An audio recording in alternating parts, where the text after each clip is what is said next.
And you're gonna fail, and you're gonna fail, and you're gonna fail, and you're gonna fail, and then you're gonna win. And that's life. Lazy people do a little work and think they should be winning, but winners work as hard as possible and still worry if they're being lazy. There's a moment when every boy realizes no one's coming to save him, and that's when he becomes a man. And some boys never get there and stay children forever. That guy was you that said that. And it's important when we step out of this. Like, this stuff matters because no one's effing coming to save you.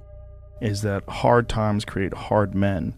Hard men create soft times. Soft times create soft men. Soft men create hard times. You're a man. You are a man. Stand up and be a man. Make the hard decisions. Make the sacrifices. Make the unpopular decisions. And become comfortable in your own skin. And if you are not a person that you are comfortable being alone with, that is the one person in this universe that you have full power, full right, and full responsibility to change. You should be a monster. You know, because everyone says, well, you should be harmless, virtuous. You shouldn't do anyone any harm. You should sheath your competitive instinct. You shouldn't try to win. You know, you don't want to be too aggressive. You don't want to be too assertive. You want to take a back seat and all of that. It's like, no. Wrong. You should be a monster, an absolute monster, and then you should learn how to control it. Be a dangerous man. Now, being dangerous is not being a threat. They're two different things, all right? And it's not about going out and lifting weights and getting a bunch of tattoos and wearing leather jackets and walking around with your chest and shoulders up, hulking around saying, I'm dangerous. That's very rarely is that a dangerous man. Often the most dangerous man in the room is the quietest man in the room. That's the pride in which you have as a man, is that you see your mom, you see your girl, you see your kids, you see all this shit, you see them doing well. That's all a real man wants. They don't give a fuck about how they dress, how they look, what they're driving. They don't give a shit. Because why?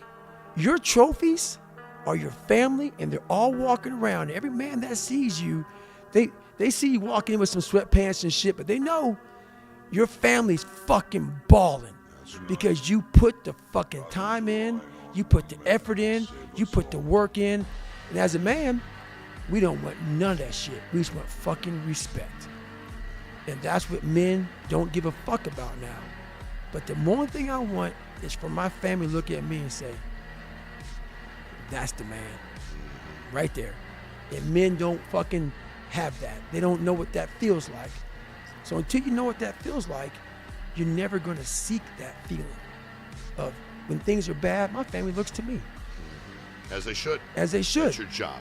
That is my fucking job. And I earned that. It's not given because you wake up and you're a man. And it feels real good. It feels amazing.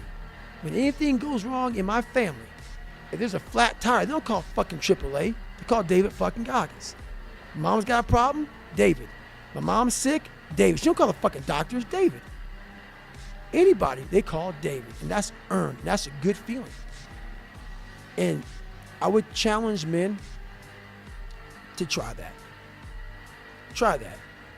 Try that for a couple of days. Try working those 20-hour shifts and coming home and having your girl have a meal at home. I guarantee your girl looks at you very different. Every day you come home and you're dirty as fuck, or you're just tired and she knows you're only getting 4 hours of sleep, and then when you go to work, she's sleeping because it's 4 o'clock in the fucking morning, and you look at her, she knows what kind of man she's got. Your mom knows, your dad knows what kind of son they have. They don't know that feeling. It's the best feeling in the fucking world. Money can't buy it, nothing can buy it. When do you become a man? When you get a driver's license? Like, what do we do? You 16, we give you a driver's license. Okay, well, wait, like, you get a job? Like, when do you become a man? You become a man when you become responsible for other people. It's hard when you're young to wake up in the off season at 6 a.m. to go train and work out, knowing that all your friends are sleeping in and eating pancakes. It's hard when you're on your way to practice, weighed down with all your gear, and it's 90 degrees out and all the other kids are at the pool or at the beach. and your body is already completely exhausted from workouts and two-a-days. It's hard to throw, catch, block, and tackle, and hit kids when they're way bigger and way more developed than you, only to go home that night bruised and battered and strained, but knowing you have to show up again the next day for just the chance to try again. But understand this, life is hard. This is kind of part of being a man. It's like, you kind of got to fuck it all up a little bit. I think so. I think part of learning is dying.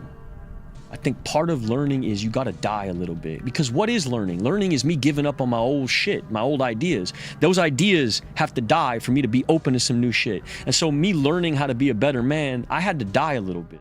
Sun don't fucking stop. Sun gonna be up in the morning regardless. That sun is gonna be up in the morning regardless of how I fucking feel and how depressed I am. The sun is gonna fucking shine in the morning. And at nighttime, the moon gonna be there. And you gonna look up, these days gonna keep going by. So do you let the days go by and look up and you done wasted a year doing what? Or do you just pick it up? All right, well, gotta figure it out, made some mistakes, life goes on. Let me figure out life from this point. I'm a life goes on type of guy. I get happier about the harder it is because I know that no one else will follow. It's a selection effect. And I think if you can shift from this is hard to no one else will be able to do this, then it flips from being this thing that you're like, oh, poor me, to oh, poor everyone else who's going to have to fucking try. You wake up on a morning, it's cold, it's wet, it's dark, you've got no cartilage in your knee, you've got shitty shorts, whatever it is that's the issue today. Keep talking. You've got these problems, right? I need you to keep talking about what you were just saying. It's warm on the couch. That's Your it. missus says stay in That's bed. it. It's comfy, That's it's it. cozy. That's You've got it. work later on. You had an argument last night. You're That's slightly it. hungover. Because I know every motherfucker ain't gonna do what I'm gonna do. So this is how you level up. That's how you level up. I know there's a whole bunch of people with that right there. That fires me up. That makes me fucking happy, what you just said. That brings joy to my life right there. Why? Because I know there's so many people that have the ability and just refuse to get off that couch. Refuse to study a few more hours. Refuse to go deeper, to go further. And that's where I gain the advantage. It's so easy to be great nowadays, my friend, because most people are weak. Most people don't want to go to that extra mile. Most people don't want to find that extra because it sucks. It's miserable.